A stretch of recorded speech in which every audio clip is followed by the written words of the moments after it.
తెలంగాణ అనే ఒక రాష్ట్రం ఉందని కేంద్ర ప్రభుత్వానికి సోయలేనట్లుంది.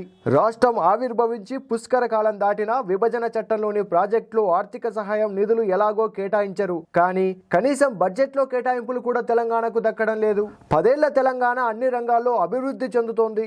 కేంద్ర ప్రోత్సాహం సహకారం కూడా అందిస్తే మరిన్ని విజయాలు సాధ్యమవుతాయి.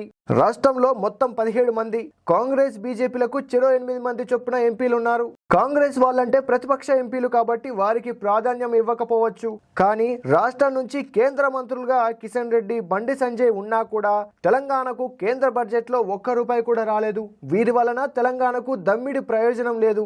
వీరి సొంత పార్లమెంటు నియోజకవర్గాలైన సికింద్రాబాద్, కరీంనగర్లకు నిధులు తీసుకొచ్చే సత్తా కూడా లేదు ఈ కేంద్ర మంత్రులకు. ఢిల్లీలో బడ్జెట్ సమావేశాలు నడుస్తుంటే ఈ కేంద్ర మంత్రులు తెలంగాణలోనే మకం వేశారు. ఇక మిగిలిన ఎంపీలు డీకే అరుణ, ధర్మపురి అరవింద్, రఘునందన్ రావు, కొండ విశ్వేశ్వర రెడ్డిలు, గోడం నగేశ్లు ఉన్నారంటే ఉన్నారు తప్ప వారితో తెలంగాణకు ప్రయోజనం శూన్యం. వీరంతా మున్సిపల్ ఓట్ల రాజకీయంలో మునిగి తేలుతున్నారు.